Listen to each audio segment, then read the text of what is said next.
I did want to talk a little bit about Phil Foden because I think he's put in one of the best performances of the weekend, and I've been a big fan of this kid for a while. He's gone through rocky patches, he's had a few injuries, and he's gone through like bits where his form's up and down. I think this right now, because what is he now? He's like 22, maybe 20, like 23. I think now with this injury, Kevin De Bruyne, where he's going to be out for a couple of months, if not a little bit longer. It looks like he's been given the keys to the car. Like he's like, you're the creator now in the engine room. Like you're going to be the guy for us, because they don't have Gundogan anymore. Nope. Silva seems to be playing off the wing more often than not. And in that game, Phil Foden was outstanding.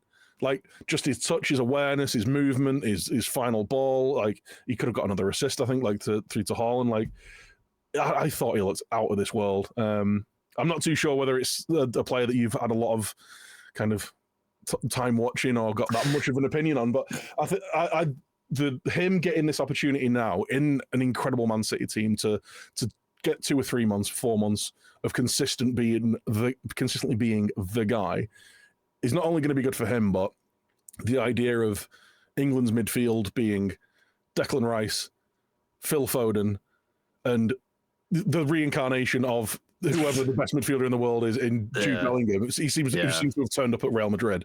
He is just from what I have seen in the media, they're all besotted with him. It's like, this kid is insane. He's like 3-2 or something like that. He's got for Madrid now. Like 3 goals and 2 assists in 2 games, which isn't a bad return for a 20-year-old. Like he's 20. I was thinking, God, he's like 25. He's going to be big. No, he's only 20. That's how long he's been around for. It's mad.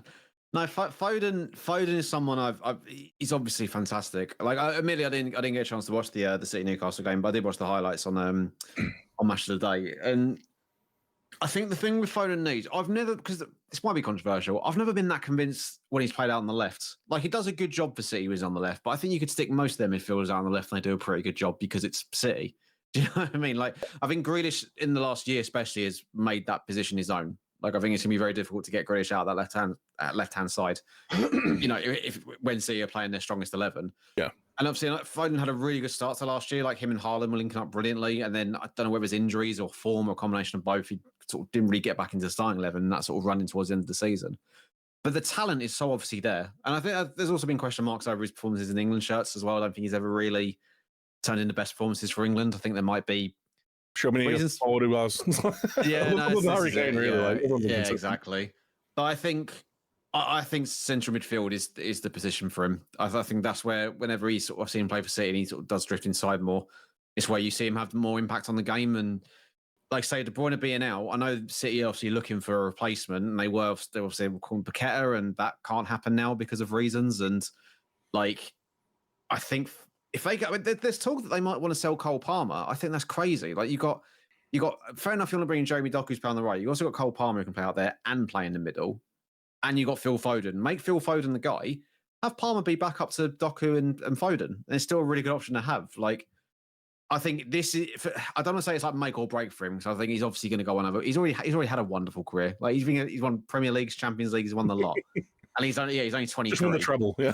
Yeah, exactly. But it does feel like there's this sort of element with Foden where he's not quite reached the potential yet, which again is crazy because he's only 23. But I think it's that Bellingham thing where, because he came through the team at such a young age, feels like he's been there forever.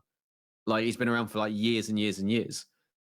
But I think, like you said, this is his moment now. He can be the guy, and really, it's a good audition for him to say. Because De Bruyne is not getting any younger. I don't think he's going to retire anytime soon, but he's not getting any younger. He's had a massive injury on that hamstring, and he's had quite a lot of injuries over the last couple of years. City are probably thinking about life after Kevin De Bruyne and what that looks like for the next couple of years. This is a really good opportunity for Foden to be that guy, like you said. And I think he's got all the talent in the world to make it happen. And if under Pep's guidance, there's absolutely no reason why he can't hit those heights. 100%. I wonder whether like his versatility has kind of held him back a little bit. Like you've seen it with other players in the past, right? Wayne Rooney being the key one of like, if he'd have just played as a striker, he might have broken the Premier League goal scoring record. Like, but he was putting a shift in at left back at times. Like, Like it says more about the player than it does than anything that. And I think Phil Foden's the same as like he'll play wherever he's been asked to. Like I remember, was it 3 years ago? He was playing more often than not as a false nine, dropping off the front line when I think it was either the year that Aguero left or Aguero had an injury. So he was doing that and then won the title. He's been playing off both wings. He's playing through midfield. He's playing as a 10.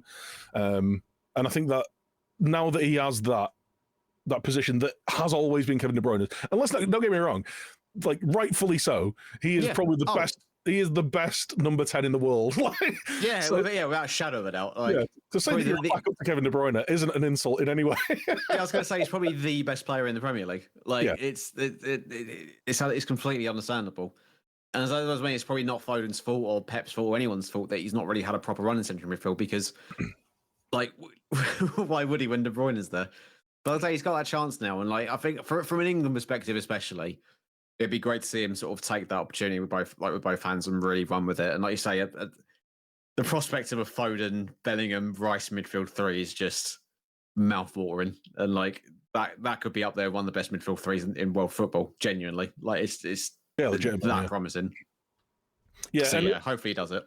I always just like to see young players actually meet their potential as well. And I know he's a City player, so they're obviously deadly rivals of Manchester United. Deadly's quite strong. They're a rival team, but I genuinely, I just like seeing good young players get the time and see their potential. So I'd love to see that. It's great that it's happening. It's like I think it is good that it's happening at City as well. Like you're seeing it with Cole Palmer and Rico Lewis come through because it's the easiest stick to beat City with. It's just like you usually go buy your way to success. Which don't get me wrong, they have, but like it's still, exactly. But it is great for a team like because Chelsea didn't do that when they had all their money. Like they brought through the likes of Abraham, Mount, and all that out of necessity, really. But we're under like the peak Abramovich years when it was like Mourinho and Ancelotti and all that. They weren't really bringing through young talent. They were just buying players by positions. Like City, you've seen are actually giving chances to players in their academy, which I do think is commendable. If you can give, I think if anyone can give City one bit of props, I think it has to be that, especially again from an England perspective. Yeah, and it has always been like the thing that they've said they wanted to do, right? Like they wanted to bring the young players through, and it has been a stick that people will beat Man City with, but you can't go in, spend 5 years kind of upgrading and bringing in all these great facilities for young players, and then expect them to immediately start churning out 16-year-old guys who are going to be in the first team. Because you've got to get those kids in that are going to go through the system and then come out the other end. And I think now, like 10 years down the line, we're actually starting to see that. We're starting to see these 17, 18-year-olds. Like from a few of my friends that are Man City fans that follow the youth codes and all that kind of stuff, they've got some unbelievable players coming through, like through their talent, that are from the UK or have moved over and come through the academy. So yeah, let's see what happens. Like it's 10 more years of City dominance. Oh, it's great. Wait.